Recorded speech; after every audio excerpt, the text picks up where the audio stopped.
Welcome to another Demarcation Media Mega Construx review. Today we've got a bit of a special video because I'm going to be taking a look at Fireteam Majestic. And the interesting thing about Fireteam Majestic is that each figure came in a separate Halo Heroes series. So to get the entire series, or the entire Fireteam, you would have to get figures from different series. So we have Fireteam Majestic before us, all 5 members with their stands. Each one did come with one of these clear poles, but I went ahead and removed them because they actually kind of get in the way. They're supposed to help with posing, but they just kind of get in the way. So we're going to be running down the list and taking a close look at each of these guys, starting with Spartan Thorne, because Spartan Thorne was the first of Fireteam Majestic to be released by Mega. And here he is. Spartan Thorne was in Halo Heroes Series 1, the very first Halo Heroes series, which makes him kind of rare now. And honestly, it was an interesting choice for Mega to put him in the very first wave. I'd say maybe a bit of a risk for them, since Fireteam Majestic is not super well known. But I'm glad they did because they did a fantastic job. He comes with this, I think this is a suppressor. I could be wrong on that. But it's a little bit of a confusing weapon for him to use since he did not really use Promethean weapons at all in the Spartan Ops miniseries. So I'm not sure why they included this weapon. Maybe they were just trying to flex on us with their awesome print skills, because that weapon has so much print on it. Look at that. Come on, focus. That is nuts. So that's a really cool weapon. Definitely Halo Heroes level. Just kind of confusing as to why Thorne has it. There's his stand. Pretty standard, older style Halo Heroes stand. Spartan Thorne. Blue base signifies Series 1. Thorne himself is in this very nice dark blue. He has the signature Fireteam Majestic kind of off-white printed on his armor. The stripe going across his helmet, all the way down his chest. Does not go across his visor, because he kind of needs to see through that. Goes down onto his knees. He's got some on his shoulders. He has it printed on one arm. He has the Fireteam Majestic crown printed on one arm, but I'm pretty sure it was on both. But that's a minor detail, print around the back. So basically the only details that are missing on this figure are all of the tiny little lights on the Spartan armor, but that's so minor that it's easily excused, and I think this figure looks fantastic. Plus, I'm a little biased because I really like Thorne's character. Next up is Spartan DeMarco. He was the team's leader during the Spartan Ops missions, and he sports the soldier armor. He was kind of a bit of a cocky, slightly jerky character, but in the end, he was still a pretty good Spartan. He's got plenty of print going on. Again, the signature kind of off-white on his helmet. Pretty good.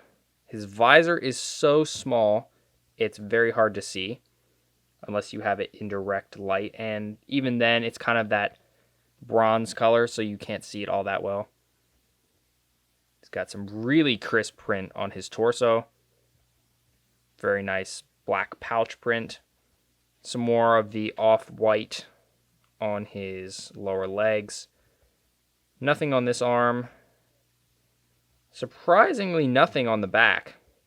And then he has, of course, the crown on his shoulder.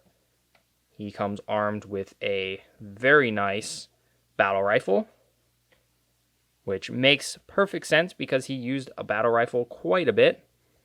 Makes way more sense than Thorne's weapon. And then he comes with his stand that has the kind of fiery orange base, same color as Fireteam Osiris. But in this case, the fiery orange was signifying Series 2.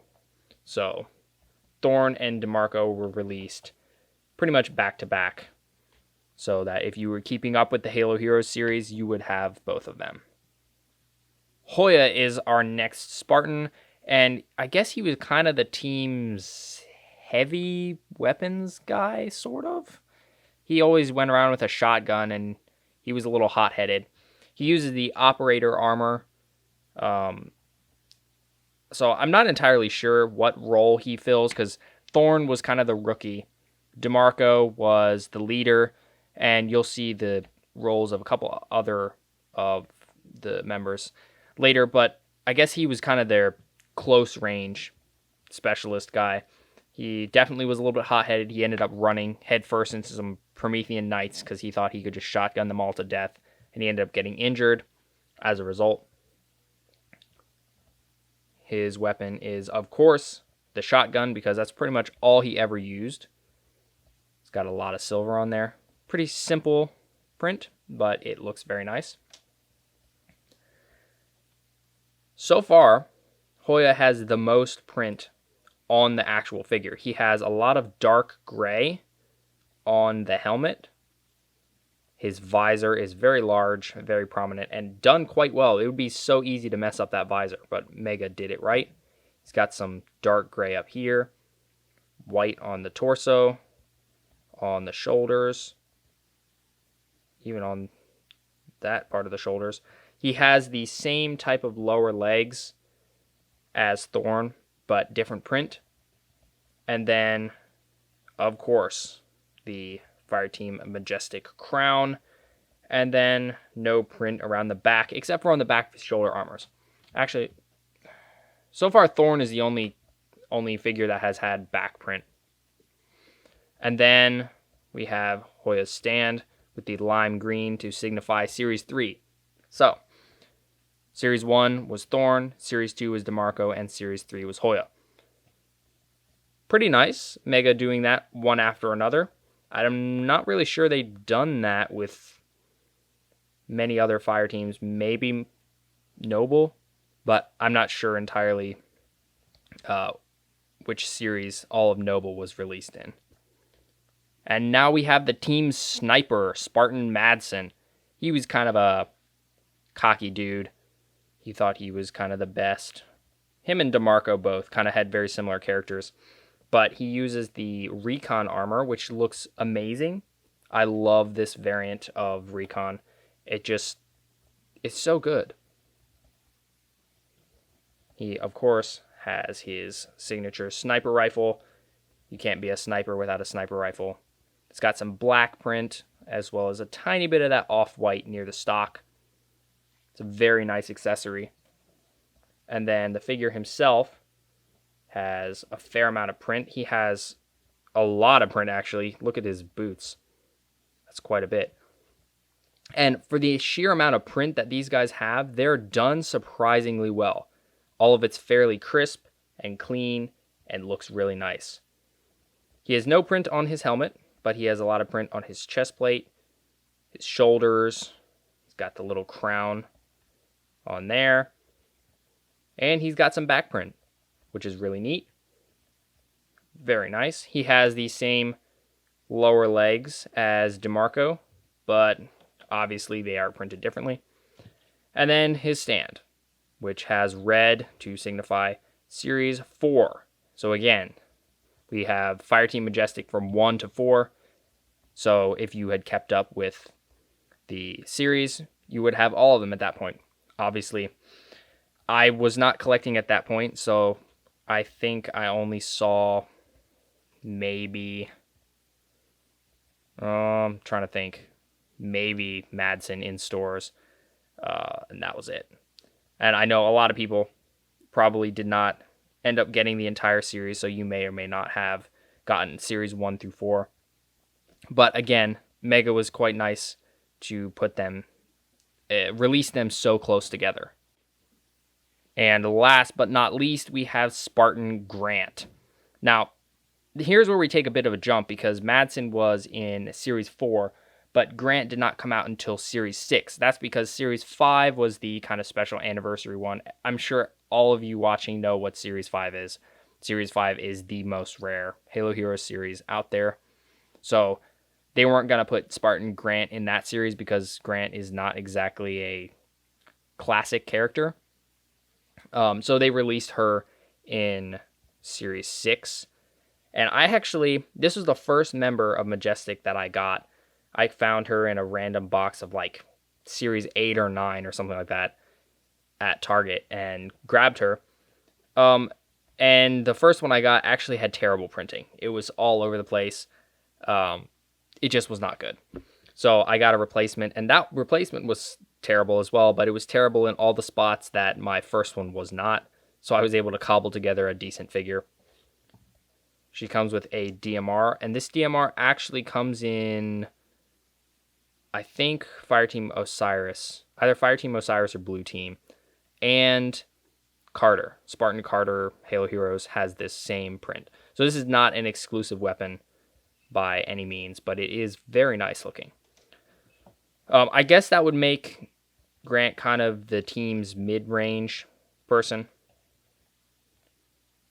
She has a lot of print. You can see how it would be easy to mess that up, especially on the head. Like, look at that.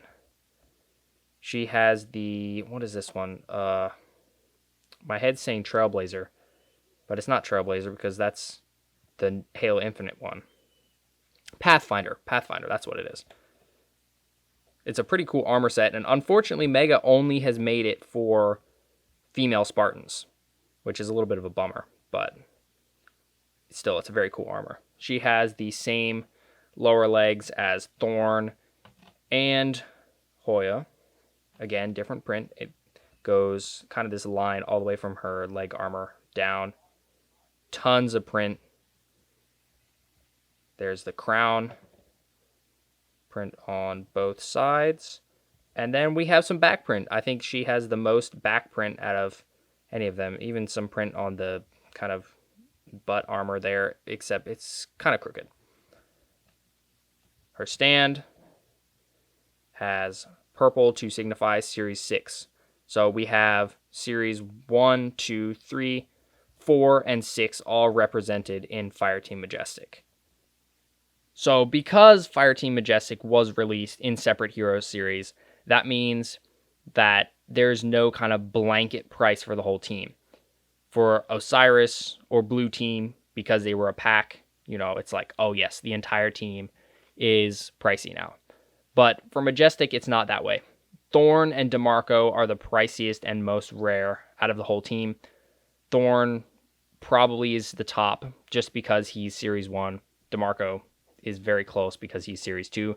And older Halo Heroes figures are just expensive for some reason. That's just how it is. And it kind of sucks, but if you have enough patience, you can hunt them down for, less than the asking prices. I think Thorne is typically on average between $20 and $40, whether you're getting him open or sealed. And DeMarco is very close to that, which, in my opinion, that's ridiculous. They're great figures, but they're not worth that much. I mean, they're little tiny action figures, not a $40 figure. So they're the most rare. And then Hoya is a close to them. He's Series 3. Series 3 is kind of hard to get just because there was the honor guards in that series, and that just drove the whole price of the entire series up. He's gotten a little cheaper these days, but he's still very close in price and rarity to Thorne and DeMarco. Grant is a little bit weird because I've seen her go from kind of really common and people had extras of her and wanted to get rid of her to suddenly she was rare and everyone was trying to find her and nobody could. So it's kind of all over the place for her. I've seen her as low as just like $6 on eBay and as high as like 15 or 20. I think the weird spurt of people hunting for her has kind of died down and her price is evened out. But she's definitely not the rarest, but she's also not the easiest to get. I think the easiest to get would go to Madsen because Series 4 can still be found in some random Dollar Generals. Sometimes you'll go in there and you'll just find a random Madsen or random Decimus on the shelf, which makes him not quite as rare. Still, though, getting the entire set without spending too much money can be a little bit difficult. It took me a couple months to track them all down, but it's definitely not anywhere near as hard to get all of them as it is to get, say, Noble Team or Alpha 9. But I definitely recommend that if you don't have these figures already, you track them down, because purely from a visual standpoint, they are fantastic figures. They have so much print. It's done so well. The blue and the white is a great combination. And then in the lore too, it was just, they were a good fire team. It was just a really good story, good fire team. And again, yes, I'm biased, especially towards Thorne. But overall, definitely recommend you track them down, but I would not pay any more than $10 for any figure in this series. Not even Thorne or DeMarco. Thanks so much for watching. If you enjoyed this video, please leave a like and consider subscribing, and I'll see you next time.